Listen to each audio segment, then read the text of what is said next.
बुंदेलखंड में एक संस्था है जिसका नाम है अरुणोदय।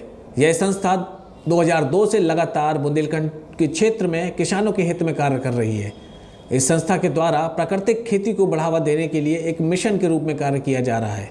आज इस संस्था की कोऑर्डिनेटर हमारे साथ जुड़ रही हैं।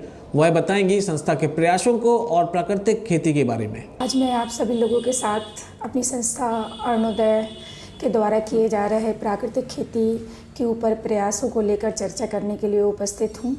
मेरा नाम रिजवाना खान है और मैं उस संस्था में प्रोग्राम मैनेजर के रूप में काम कर रही हूँ। हमारी संस्था प्राकृतिक खेती को लेकर कई वर्षों से काम कर रही है। अगर हम प्राकृतिक खेती के बारे में बात करें कि प्राकृतिक खेती क्या है, तो बहुत सारे लोग हैं जो आज भी इससे अनभिज्ञ हैं कि प्राकृतिक खेती करने से ऐसा तो नहीं कि हमको कोई नुकसान होगा या हमारी जो उपज है वो कम हो जाएगी। तो आज मैं इन सभी चीज़ों को अपने किसान भाइयों के लिए ये अपनी जानकारी साझा करना चाहती हूँ कि प्राकृतिक खेती क्या है। प्राकृतिक खेती एक ऐसी खेती है जिसमें किसान बिना किसी लागत के प्राकृतिक से मिलने वाले साधन का प्रयोग करके खेती करता है। जैसे मिट्टी है, पानी है, गाय है। अगर हम प्राकृतिक खेती के घटक की बात करते हैं तो प्राकृतिक खेती की करने से ज़मीन की उर्वरा शक्ति बढ़ती है। इस उर्वरा शक्ति को बढ़ाने के लिए हम कई तरह के जैविक खादों का प्रयोग कर सकते हैं, जैसे कि जीव अमृत है, घन जीव अमृत है, और आपका जीव अमृत के साथ साथ अपना हम कई तरह के जैविक कीटनाशक और जैविक खादों का प्रयोग करते हैं जो हमारी प्राकृतिक खेती के लिए बहुत ही महत्वपूर्ण सिद्ध होते हैं।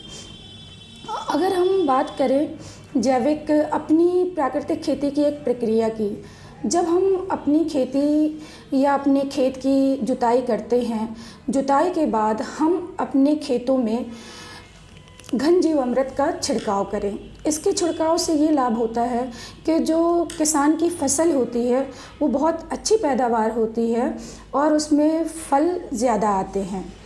हम जो काम कर रहे हैं प्राकृतिक खेती को लेकर, उसमें हमारा प्रयास ये है कि हम किसानों के साथ पूरे उनके खेती के दौरान पे 4 मीटिंग करते हैं। उन 4 मीटिंग्स में हम किसानों को ये बताते हैं कि आप जब बुवाई कर रहे हो, बुवाई के समय हम उनके साथ एक पहले मीटिंग करते हैं जिसमें हम उनको बताते हैं कि ज़मीन की तैयारी किस तरह से करनी है और उस पर घन जीव अमृत डाल के उसको किस तरह से अपनी फसल के लिए और अच्छे तरह से तैयार करना है। दूसरी हम जो तैयारी करवाते हैं वो ये होती है कि जो किसान हैं वो अपने बीजों का शुद्धिकरण कर लें। बीज अमृत के द्वारा वो अपनी बीज का शुद्धिकरण करें ताकि उनकी जो फसल है वो पौधा स्वस्थ हो और फल अच्छे आएँ।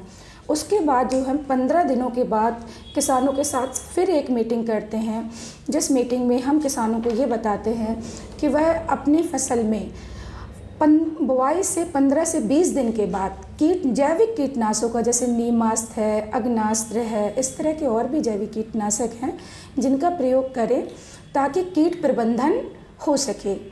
यदि कोई भी किसान अपनी फसल में बुआई के समय तिथि नोट कर ले और उसके बाद हर 15 से 20 दिन में जैविक कीटनाशक का प्रयोग करता है तो उसके खेत में किसी भी प्रकार का कीट लगने की जो संभावना होती है वह कम हो जाती है, और अगर किसी कारणवश लगता भी है तो वह उससे होने वाली क्षति बहुत कम होती है।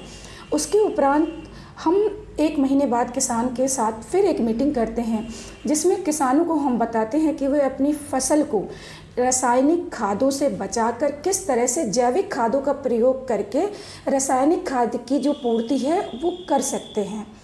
उसके लिए किसान को जैविक खाद जो होती है, जैसे कि आपका जीव अमृत है, केचुआ खाद है, और इस तरह की खादों का प्रयोग करके किसान अपने पौधों की ग्रोथ को बढ़ा सकता है और अच्छे फल उसमें आते हैं। उसके उपरांत हम किसानों के साथ एक मीटिंग और करते हैं जो तीसरी होती है, वह हमारी किसान के कटाई के समय होती है। क्योंकि आपने देखा होगा कि जो जैविक खेती होती है उसके लिए सरकार की तरफ से और कुछ प्राइवेट कंपनियों की तरफ से भी ऐसे प्रमाण पत्र किसानों को दिए जाते हैं जो ये दिखाते हैं कि इस किसान की फसल पूर्ण रूप से जैविक है। उसके लिए ये होता है कि अगर किसी किसान ने अपनी जैविक फसल को किसी अन्य फसल के साथ रख दिया और उसके बीज मिल जाते हैं, तो वो जब आप उसको चेक कराते हैं तो उसमें वो रासायनिक के कुछ अंश आ जाते हैं। इसीलिए ज़रूरी रहता है कि कटाई के बाद आप अपनी फसल का जो भंडारण है उसको सही तरीके से करें। इसके साथ साथ एक चीज़ का और भी ध्यान देना होता है कि जो किसान भाई हैं उनके आसपास अगर कोई रासायनिक खेती कर रहा है और डीएपी यूरिया वगैरह उसके खेतों में डाला जा रहा है, अगर बारिश के दिनों में पानी उनके खेतों में बहकर आ रहा है तो उस पानी की वजह से भी खेतों में रासायनिक के जो तत्व हैं वो आ जाते हैं।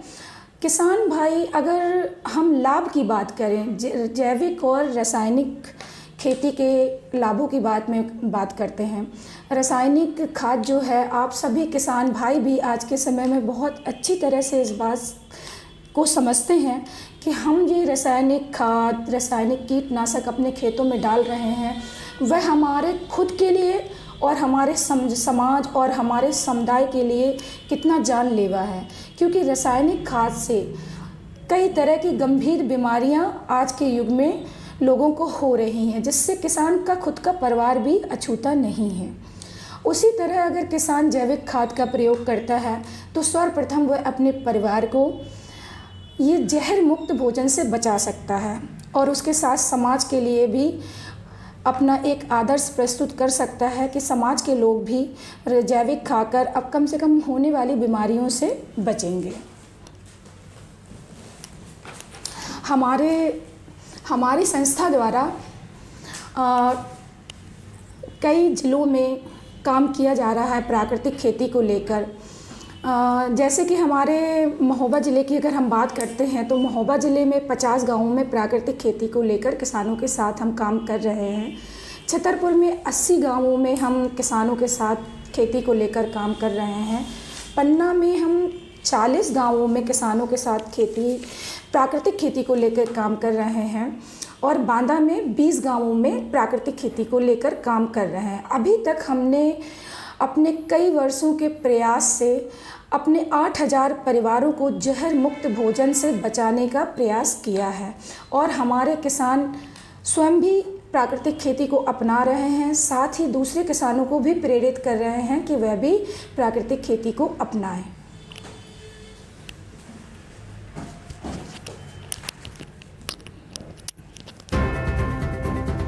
आप देख रहे हैं न्यूज़ यूपी 95 खबरों का सिलसिला चलता रहेगा।